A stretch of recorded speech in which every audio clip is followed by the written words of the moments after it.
좌시 할리 연방 상원의원이 디즈니의 저작권 보호를 겨냥한 법안을 내겠다. 디즈니뿐만이 아니라 워크 기업들의 저작권 문제를 겨냥한 그런 법안을 내겠다. 이게 일반적인 그냥 저작권 문제라고 하면은 정부에서 혹은 의회에서 이러쿵저러쿵 할 수가 없죠. 그건 사유재산이기 때문에 사유재산을 놓고서는 나라에서 이래라 저래라 함부로 할 수는 없는 겁니다. 그런데 지금 디즈니 저작권 같은 경우에는 얘기가 좀 다르게 특별 보호 연장, 특별 저작권 연장 이런 것들을 해왔던 것입니다. 원래 저작권은 저작권자가 사망하면 70년 뒤면은 해소가 됩니다. 없어져 버리는데, 근데 디즈니의 미키마우스 같은 경우에는 시간이 지났음에도 불구하고, 그러니까 저작권을 인정받을 수 있는 시효가 지났음에도 불구하고 연장시켜 왔었다라는 것이죠. 이것을 의회에서 로비하는 로비스트가 있답니다. 근데 분명히 내년에도 로비스트가 나타나서 미키마우스 상표권 연장을 요청할 것이다 라고 로렌 보버트 하원 의원이 이런 이야기를 했었습니다. 나는 그게 안 될 거라고 생각해 라고 또 한마디 붙이기도 했습니다. 그러니까 이제 미키마우스 저작권을 디즈니가 연장하려고 하는 거 못하게 하겠다. 이건 이제 대중의 품으로 돌아가야 될 때가 됐다라고 이야기하는 것이죠. 할리 의원은 트위터에다가 이렇게 얘기했는데요. 몇 년 동안 디즈니는 연방 정부로부터 특별한 저작권 보호를 받아왔기 때문에 소비자들에게 더 많은 요금을 청구할 수 있었다. 깨어있는 워크 기업들은 달콤한 거래를 해서는 안 된다. 나는 그들의 특별한 보호를 끝내기 위해 이번 주에 법안을 제출할 것이다.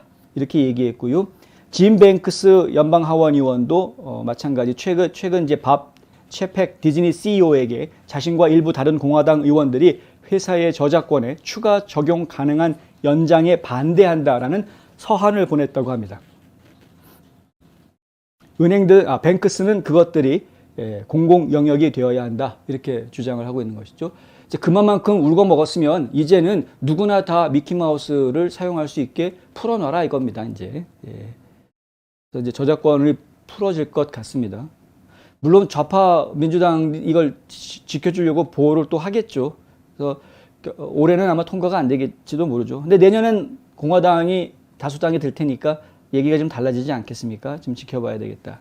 좌파들은 플로리다에서 만든 초등학교 유치원생부터 초등학교 3학년까지 성적 지향과 성 정체성에 대해서 교실에서 교육하지 못하게 한 부모 권리 법안, 학부모 권리 법안 이것을 가지고 Don't Say Gay 법안이라고 낙인 찍으면서 5만 가지 보이콧을 한다는 등 험한 짓을 다 했는데, 그러니까 진짜 문제가 되는 걸 생각을 해봐야죠.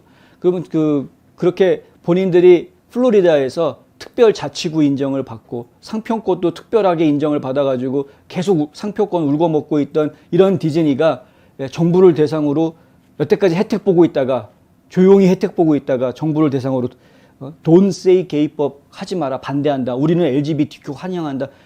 LGBTQ야 뭐 보수에서도 환영할 수 있죠. 그런데 자기네들이 마치 무슨 천사인 것처럼 막 그래가면서 반발하고 나왔던 것은 이것은 도를 넘어선 것이다. 기업이 해야 될 일, 정치인이 해야 될 일, 서로 간에 선들이 있는데 지금 디즈니는 그 선을 넘어선 것입니다. 그래서 이러한 조치들이 이야기가 되고 있는 것이다. 뭐 자업자득이죠.